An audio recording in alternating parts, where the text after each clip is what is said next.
C'est un lieu reculé, dans une lointaine contrée de l'Oisans, au paysage sévère. Une vallée âpre, qui s'enfonce profond et se précipite dans le torrent du Vénéon. À mi-pente, le village de Saint-Christophe-en-Oisans est posé là, on ne sait pas trop pourquoi, en équilibre instable.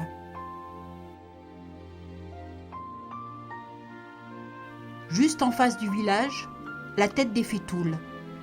Elle est là à les regarder depuis que le monde est monde, ceux de Saint-Christophe, ceux de la Bérarde. C'est elle qui leur barre le ciel, juste devant, au sud, et qui leur fait de l'ombre. Pourtant, tout là-haut, tout en bordure de ce ciel étroit, ces roches mornes se hérissent de pointes toutes blanches, si brillantes que l'œil est tout surpris et qu'il se plisse. Saint-Christophe et la Bérarde sont les derniers asiles des vivants. Tout autour, la montagne s'est refermée en arc de cercle. C'est là que se tient la limite de l'homme, la fin du royaume que Dieu a réservé aux humains. Né en 1834 à Saint-Christophe, Pierre Gaspard est un homme robuste et intrépide, regard fier et droit, barbe épaisse, qui connaît admirablement le massif. Simple paysan, chasseur habile, pour qui la montagne n'a plus de secret. Pour échapper à une vie misérable et résignée, Gaspard n'avait d'autre choix que d'ouvrir la trace vers les sommets.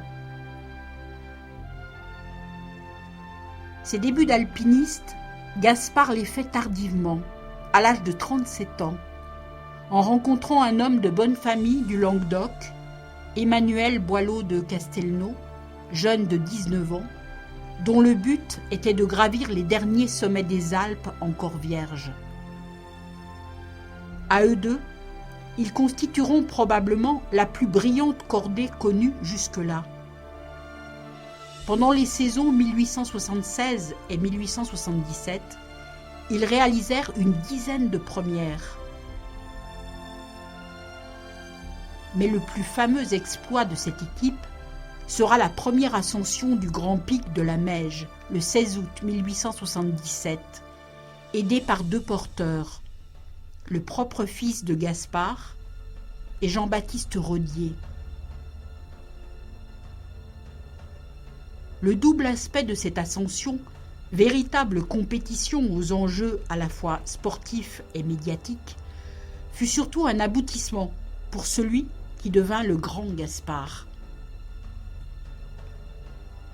Le massif de la Meije est une barrière, venue se mettre entre la vallée de la Romanche et celle du Vénéon.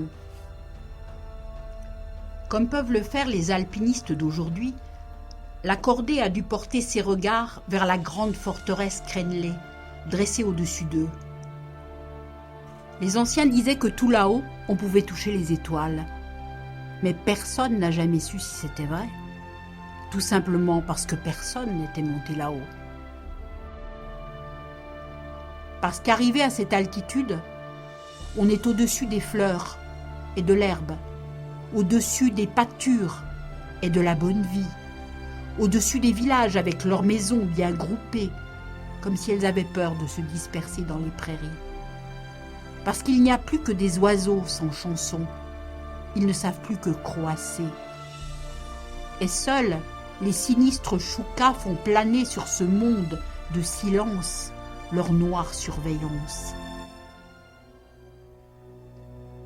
Gaspard et Boileau de Castelnau ont vu le monstre tout proche, avec sa crête déchiquetée et son mur énorme, dressé tout d'un jet contre le ciel et les hommes.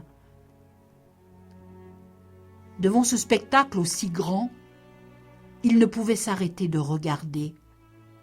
La montagne mangeait leur vue, elle les avalait, et eux se noyaient de trop la contempler. L'élan et la beauté de la montagne, de ses piliers et de ses arêtes, peuvent suffire à expliquer cet engouement à nul autre pareil. L'exploit aura été d'autant plus retentissant que l'itinéraire présentait des difficultés inhabituelles pour l'époque. Les souliers à clous, les obligeant quelquefois à se déchausser pour escalader les parois, les cordes de chanvre fabriquées à la main, souvent trop courtes, gelaient en altitude. La carrière de guide de Gaspard sera bien remplie. Il continuera jusqu'à ses 80 ans, gravissant des dizaines de fois la Meije et restera l'auteur de plus de 60 premières dans l'Oisans. Gaspard repose maintenant dans le petit cimetière de Saint-Christophe, comme d'autres qui ont voulu prendre la montagne, mais la montagne les a gardés. Des dizaines de guides, alpinistes chevronnés et grimpeurs amateurs se trouvent allongés auprès du mythique Gaspard. L'histoire du pays raconte les débuts de l'alpinisme. Elle s'écoute aux portes de la légende et se lit au fil des stèles, ornées de piolets ou de skis. Certains vinrent de loin, d'Angleterre, d'Allemagne, pour boucler leur destinée dans cette vallée grandiose du Vénéon. Et le nom des défunts pionniers se confond souvent avec celui d'un pic, d'une arête, d'un refuge. Ce sont des gens de sacs et de cordes, conquérants matinaux de sommets inutiles, qui se reposent ici, de leur ultime course. En somme, un camp de base pour l'éternité. La Meije, blanche comme une mariée, n'en a pas pris le deuil pour autant.